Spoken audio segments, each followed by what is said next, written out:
Today, a spotlight on Cheltenham, Victoria.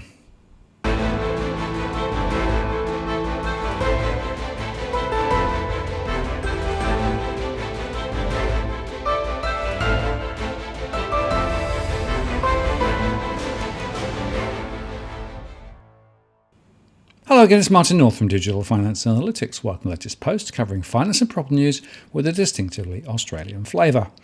Today I want to take you through my spotlight analysis of Cheltenham, an inner suburban area in Melbourne. And this is a product of recent research that I did for a one-to-one session. The one-to-one session is something we've been offering for some months now, where we do a deep dive into a specific postcode. If you're interested, just drop me a note via the DFA blog and we can take it forward. Now, I just need to say before we start that this analysis is based on current available information and it may change. This is not financial advice and our conversation should not be taken as such. We're just looking at the data from our surveys and economic modelling, and the information is for your personal use and it will change ahead. That said, of course, we use our core market model, which draws information in from our 52,000 household sample and many other sources, including JobKeeper and JobSeeker and a bunch of other information, to be able to look at what's going on down at a granular level. And in fact, going granular is critical if you want to understand what's going on in the property market. And as a result of that, we're able to take data from mortgage stress, the house price trajectory history, the buying and selling intentions, the migration data, and also broader economic wages and employment information. That all goes into our core market model, where we overlay a number of different scenarios, and that allows us to complete analysis at a postcode level or roll it up to a state or regional level, or indeed all Australia. But of course, today we're drilling down into a particular postcode. So we're looking at Cheltenham 3192, and Cheltenham is located just a little way out from the centre of Melbourne on the Nepean Highway and is divided into the central area of Cheltenham and then north and east Cheltenham. And Cheltenham has been described as a suburb in Melbourne, Victoria, located 18 kilometres south-southeast of Melbourne Central Business District. It is currently, they say, undergoing significant gentrification and development. Well, I would say to you, more development than gentrification, as you will see as we go forward. So this is going towards Cheltenham on the main road. And you see, as we head towards the more central area, then we see significant redevelopment and some high-rise and some commercial buildings as well. Away from that, you can still find suburban streets, although if you look carefully, in fact, some of those suburban streets now contain more high-rise development. Elsewhere, it's more charming and old world. But I have to say these less spoilt streets are harder to find in the area now than they used to be. In fact, you could, if you look closely, be looking back 10 or 15 or 20 years. But more likely, you will see new development. This is a newly completed set of units just right at the end of a street, but by the rail line. And here's another example of 3 stories of units with commercial premises below. And in fact, the more you look around this area, the more you realise that there is a huge amount of redevelopment going on at the moment. And in fact, the whole character of the area is changing. And of course, the question is it for the better or not? Now, currently, there are around 77 properties for sale in this particular postcode. And here are a few examples. Quite a few of them are townhouses. And interestingly, many of them are being offered for auction. And there are also houses going to auction as well, and some for private sale with indicative price ranges. Now, some of them are clearly trying to give the impression of being more impressive than they are, and the more you look, the more you realise that there is lots of units for sale. Units, that is, and townhouses. And the story quite often appears to be that larger properties are bought, knocked down, and subdivided. And indeed, according to the agent that I spoke with in the area, planning rules actually are encouraging this behaviour. And you might want to play a little game with me. Guess what proportion of properties are actually units compared with houses. I'll tell you later. Now, turning to sold properties, there were 41 properties sold in the last couple of months. And as normal, we sometimes are provided with relatively limited information. In some cases, we are told a price band. That's more to do with asking prices than sold prices, of course. Or we're told it's sold by auction, but there's no information at all about what the price was. In fact, about 30% of prices for auctions are withheld at the moment, which may tell you something rather important. In some cases, it's the last asking price which is reported. And as I've noted before, sometimes the last asking price is a wide range, and you can ask yourself how that information flows into the various indices that are reporting the results. Indeed, my hypothesis continues to be that in many circumstances, the information is just not being reported. And certainly when I was speaking to the agents, they were extremely coy about what prices are actually doing at the moment, with good reason, as we will see shortly.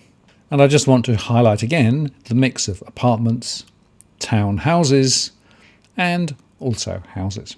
And there are still some more substantial larger properties with prices well above the 1.2 to 1.3 million, but again, given bands rather than specific information about the price that it was transacted at.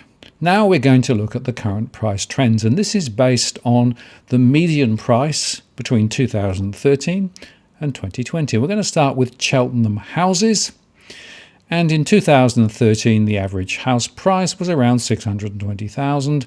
Today it's just over $1 million. But look at the recent changes. In 2014, prices rose 12.9%.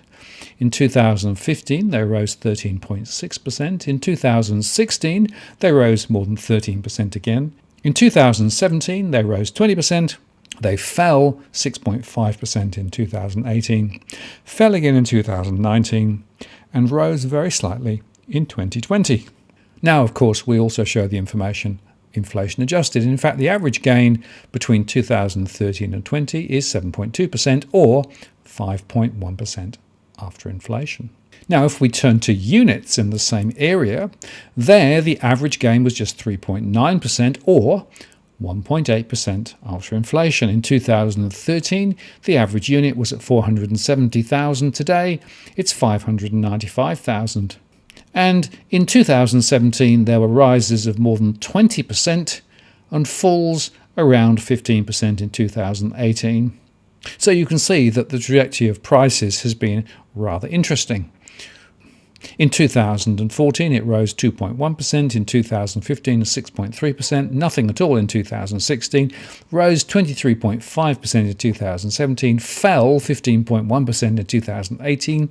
Rose 7.5% in 2019. And rose just slightly at 3.5% in 2020.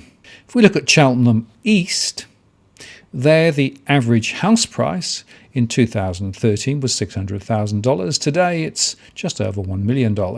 And the most significant rises, once again, were in 2014, up 11.7%, 2015 up 14.9%, 2016 up 12.3%, 2017 up 13.3%, but then a fall down 4.1% in 2018, nothing at all in 2019, no change, and then a small rise, 8.5% in 2020. Now that translates to an average gain of 7.5% over the last few years, or 5.4% after inflation. Now looking at units in Cheltenham East, the average gain there was 5.3%, or after inflation 3.2%. And in 2013, the average unit price was $460,000. Today, $640,000. And there were most significant rises in 2015, up 18.6%, 2016 up 25.5%, The most significant falls were in 2018 down 13.7% and 2014 down 6.5%, and then in 2019 a rise of 4.4% and in 2020 up 8.5%.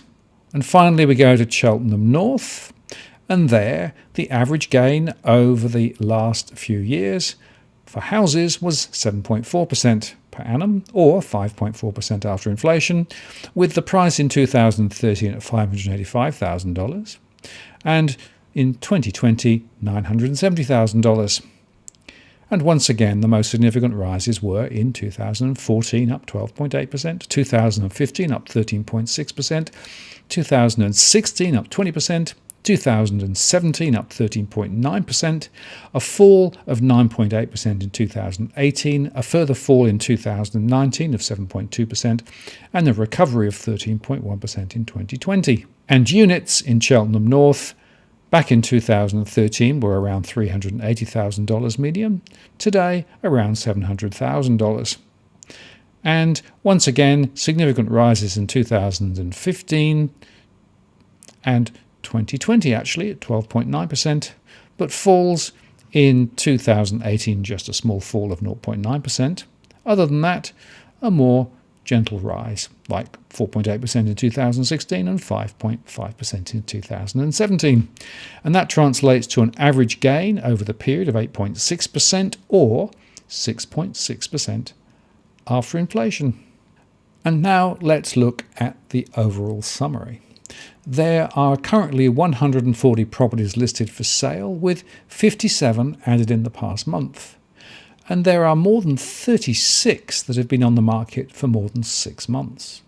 Back in May 2019, listings were lower at around 110. And to answer my earlier question, 45% of the properties here are houses, the rest are units. Now, houses have a gross yield for investment purposes of around 2.6%, and that's a fall from 3% over last year. But the net yield is around 1.25% and falling, and those figures are pretty concerning. Frankly, I'd do better to invest up in Queensland. Units have a gross yield of around 3.4%, and that's a fall from 4.4% last year, but the net yield is around 2.05% and continues to fall. The rents for houses are falling, down 1.5% over the quarter, with a typical rent of $545 per week. Rents for units are falling, down 2.5% over the quarter, with a typical rent of $400 per week. Vacancy rates are around 1.4%. That's compared with 1.7% in mid-May 2019. There are around 40 vacancies reported currently, compared with 60 in 2019. And houses show an asking price on average down 5.9% over the past 3 months, with a typical house price of just over $1 million. Average settlements, though, are around 6% lower than asking, and that explains why there's a certain degree of coyness from agents with regard to what's happening to property prices. Don't be taken in by all the spin. And asking prices for units are on average up 11% over the past 3 months, with a typical unit price of $640,000, and the average settlement is around 5% lower than asking. And it's also worth noting that there has recently been a proliferation of more upmarket units coming on the market, and that helps to explain some of the move in price. Now, the next thing I want to do is to look at our stress data. This is from our surveys. There are about 9,600 households in the area, 4,100 borrowing, 3,500 renting, and around 2,600 properties for rent. And there are around 3,800 property investors living in the postcode, and they will have property investment, well, maybe in the postcode or somewhere else. Overall, the financial stress metric is 31%. That's quite low relative to many other parts of the country. That said, there are around 500 households in mild mortgage stress. That equates to about 13% of those borrowing. And in some cases, they are still on principal and interest repayment holidays.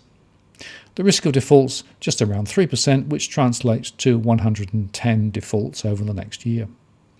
Renters are also not doing too badly. 27% of renters are in rental stress. That translates to just under 1,000. And from a property investment perspective, around 42% of property investors are stressed, and 68 are in severe stress. 1,532 is the total count of stressed investors. Now, stressed investors can be suffering from a decline in rental receipts or no rental receipts, the fact that they're trying to sell their property, the fact that the property is vacant, or indeed the net returns are underwater. And in this postcode, around 60% of property investors are losing money on their property investment at this time. So finally, we can now look at the price scenarios. And I'm going to start with houses in Cheltenham. And as normal, we have our three different scenarios. The low scenario, which is essentially the most bullish, meaning that the virus gets under control quickly, the borders open, and the economy recovers well.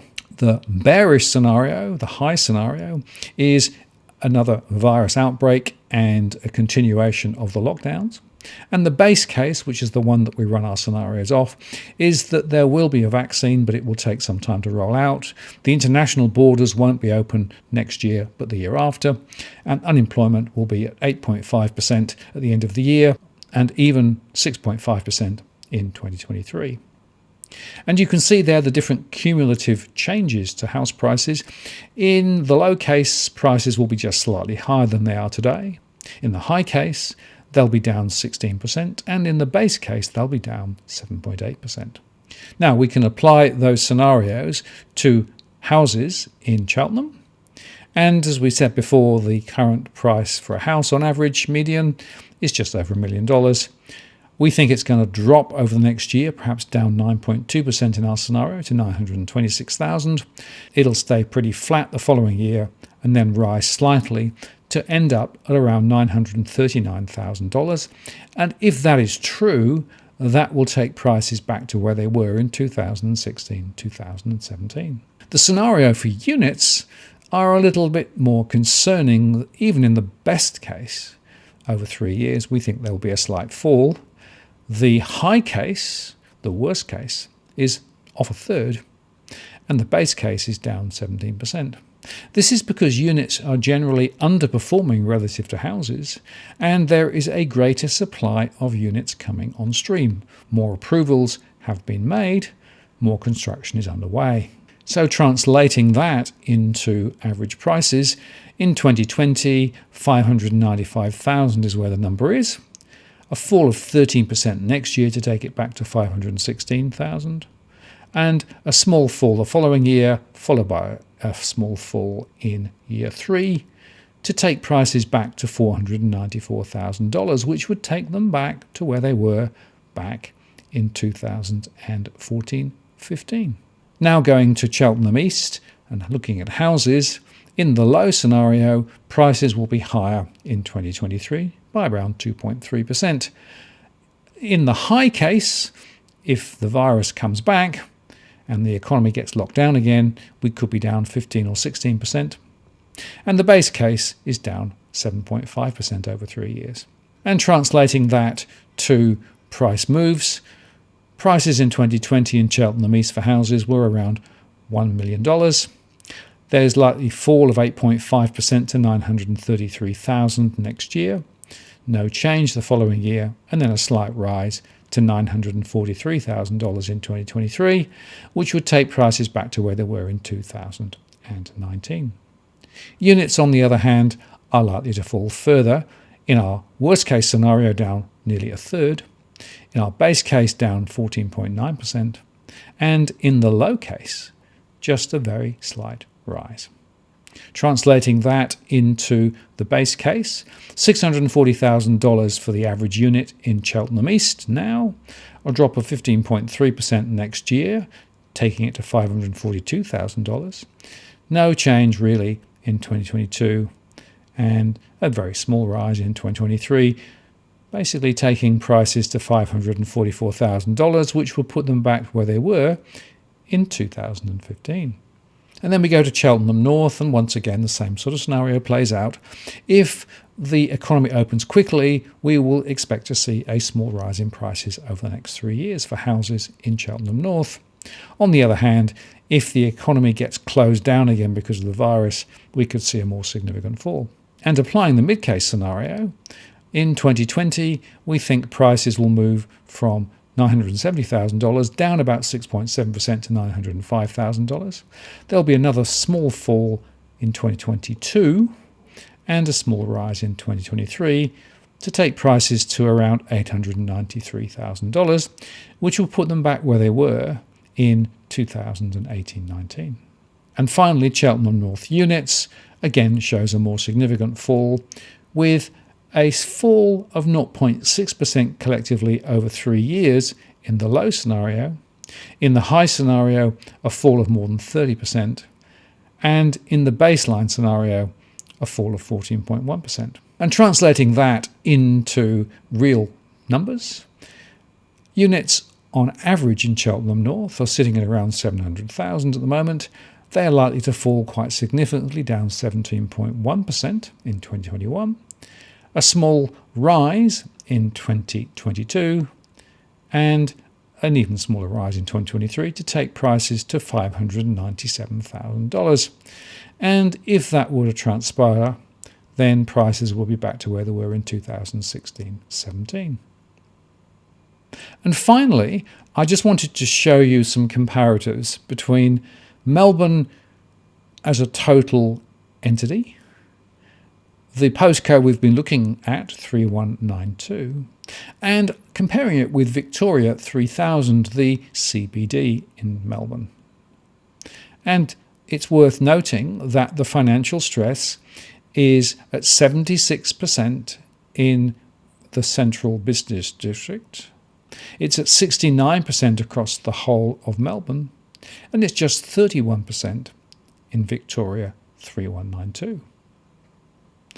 Mortgage stress is relatively low in each of the scenarios. In fact, across the whole of Melbourne, it's sitting at 22%. In Cheltenham, 3192, it's just 12.9%. The rental stress is a very significant variant. Looking at the overall central business district in Melbourne, it's 69.1%, which is huge. Across the whole of Melbourne, it's 58.9%, whereas in 3192, it's just 27%, so relatively benign. And looking at property investors, in the CBD, property investing is 78.2% stressed, more than 4,000 households. Across the whole of Melbourne, it's at 68.7%, and in 3192, it's just 41.6%. And I come to the conclusion, as I often do, that it is the property investment sector which is going to lead the market down first. And we are seeing more and more evidence of property investors thinking of bailing, one of the reasons why I think we're going to see more stock on market over the next few months. Then, of course, after March, we will find some mortgage holders also looking to sell because their principal and interest repayments will have ended. So in conclusion, you can see that this is quite an interesting postcode. It is just a little way out from the centre of Melbourne. It's on one of the main thoroughfares. It's got good infrastructure and good connections. It's undergoing massive structural change, with the number of houses diminishing and the number of rebuilds, and particularly units, rising. As a result of that, the character of the area is changing quite fast. And if you run it forward, my expectation is that you're going to see more and more houses being replaced by more and more units. This, unfortunately, is all the rage in that suburban ring around Melbourne. As a result of that, this desirable area is going to come under some pressure. And in fact, our modelling suggests that we're going to see more people looking to sell and move on than buy. And interestingly, the few larger properties, which are still there in some of the side streets, will be of some interest to some people. But many properties will also be of interest to developers. And I got the story again from the agents that some of the best deals are being done by developers buying a house with land, knocking the house down, and putting a set of units on in its place. The planning regulations welcome it. And of course, that changes the character again and again. So I would say that if you're thinking of buying in this area, one, there is no urgency. There is going to be more supply coming on. Plus, prices are likely not to be rocketing ahead anytime soon. More likely, they'll go sideways or slightly down. But I also want to make the point that this is a more stable and mature area relative to other parts of Melbourne, and the overall levels of financial stress are low. But that said, there are still a number of very significant issues in play, and therefore it's very important you do your homework if you look at property in this area. And before I go, a quick reminder that next Tuesday at 8 p.m. Sydney time, there will be another DFA live stream event. And we're going to be talking about investing in the current uncertain climate. And I'll be joined by Damien Classian from Nucleus Wealth. As you may know, Nucleus Wealth and I have tied up to offer Walk the World Fund and Walk the World Super as a way of investing, given the issues relating to deposits and the market risks that we face. So this will enable us to take that discussion further and answer specific questions. So mark your diaries. We look forward to seeing you there on Tuesday. I'm Martin North from Digital Finance Analytics. Many thanks for watching, and I'll see you again next time.